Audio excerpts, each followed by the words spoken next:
आप देख रहे हैं नवोदय टाइम्स पंजाब केसरी टीवी। दिल्ली सरकार की शक्तियों को कम करने के लिए एक बिल लोकसभा और राज्यसभा में पेश करेगी। इसको लेकर आम आदमी पार्टी के सांसद लगातार विरोध कर रहे हैं। हमारे साथ लोकसभा सांसद भगवंत मान जी, मान साहब की आज भी विरोध किया, क्या वजह है? देखिए, लोकतंत्र की हत्या तो पूरे देश में ही कर रही है बीजेपी। जहाँ जहाँ इनकी गवर्नमेंट नहीं है वहाँ राज्यपाल के जरिए सरकारों को रोका जा रहा है, लेकिन दिल्ली में तो हद ही कर दी है। लोकतांत्रिक तरीके से चुनी हुई सरकार की सारी शक्तियाँ एलजी को दे रहे हैं, तो फिर लोकतंत्र कहाँ रह गया? खुद भी तो इलेक्शन लड़ी थी बीजेपी और उसमें मैनिफेस्टो में कहा था कि दिल्ली को पूर्ण राज्य का दर्जा देंगे। पूर्ण राज्य की बात छोड़ो, ये तो बिल्कुल केंद्रीय शासित प्रदेश ही बनाने लगे।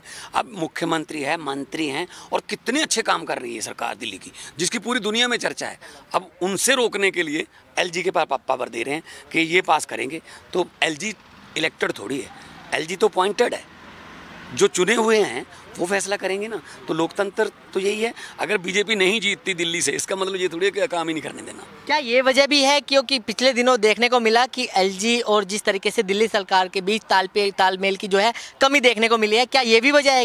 देखो, राज्यपाल का काम सिर्फ जो बिल आते हैं उन पर साइन करना होता है, ठीक है ना। इन्फॉर्मेशन तो पहले भी जाती थी, अब कह रहे हैं परमिशन लेनी है कि ये काम कर सकते हैं या ना। अब क्या है, क्या होता था कि दिल्ली गवर्नमेंट ने कोई डिसीजन लिया, वो डिसीजन पे फाइनल हो गया और एक कॉपी एलजी को चली जाती थी इन्फॉर्मेशन के लिए। तो अब परमिशन के लिए कर रहे हैं। तो फिर चुना हुआ कौन है? चुने हुए तो एमएलए हैं, मिनिस्टर हैं, जो मुख्यमंत्री हैं, वो चुने हुए हैं। तो चुने हुए नुमाइंदों को, चुने हुए प्रतिनिधियों को ऐसे मतलब ज़बरदस्ती उनकी शक्तियाँ छीनना, ये गलत है। लेकिन कांग्रेस तो आरोप लगा रही है कि 370 जब हटाई जा रही थी तो आम आदमी पार्टी ने समर्थन किया था उसका। अरे कब समर्थन किया? उसमें वोटिंग कब हुई? ठीक है ना, वो तो लोकसभा में तो वैसे ही पास हो जाता है, ठीक है ना, ध्वनि मत से। लेकिन ये सभी जगह तंग कर रहे हैं। बंगाल हो चाहे महाराष्ट्र हो, जहाँ इनकी गवर्नमेंट नहीं है वहाँ राज्यपालों के जरिए तंग किया जा रहा है। तो इस मामले में सभी को इकट्ठा होना चाहिए। कोशिश हम करेंगे, लोकसभा में विरोध करेंगे और कोशिश करेंगे कि राज्यसभा में इस बिल को। लेकिन लोकसभा की आप बात कर रहे हो, संख्या तो है ही नहीं अपने पास। लोकसभा में चलो बहुमत है बीजेपी का, विरोध करेंगे, लेकिन राज्यसभा में बहुमत नहीं है। सभी को इकट्ठा करके कोशिश करेंगे ऐसी दमनकारी नीतियों के खिलाफ सब सारा विपक्ष इकट्ठा हो। पंजाब की अगर बात करें तो शिरोमणि अकाली दल ने टिकट जो है डिक्लेयर करनी शुरू कर दिया, रैलियां शुरू कर दिया, चुनावी मोड में आ गई है। क्या आम आदमी पार्टी भी चुनाव की तैयारी शुरू कर रही है? तो शिरोमणि अकाली दल तो प्राइवेट लिमिटेड कंपनी है, ठीक है। अपने परिवार की टिकटें देनी होती है उन्होंने। उन परिवार में भी झगड़े हो रहे हैं और खुद कह रहा हूँ, परिवार कह रहे हैं कि सुखबीर बादल का क्या है, जो भी मर्जी बोलते रहते हैं। अच्छा, आखिरी सवाल, नवजोत सिंह सिद्धू की फिर चर्चा शुरू हो गई है। मुख्यमंत्री के साथ ब्रेकफास्ट होता है, आज लंच है, कैसे देखते हो?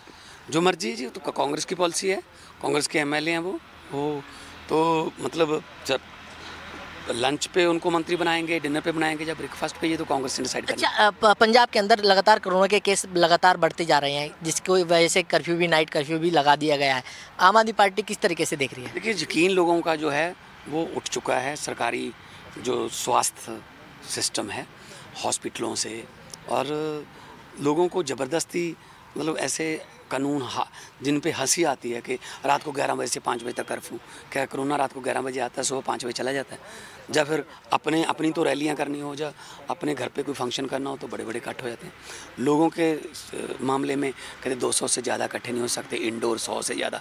मतलब जो कोरोना है, अगर 200 आदमी है तो कुछ नहीं कहता, अगर 205 हो गए तो मतलब तरतल्ली मचा देगा और मतलब फैल जाएगा, तो घातक हो जाएगा।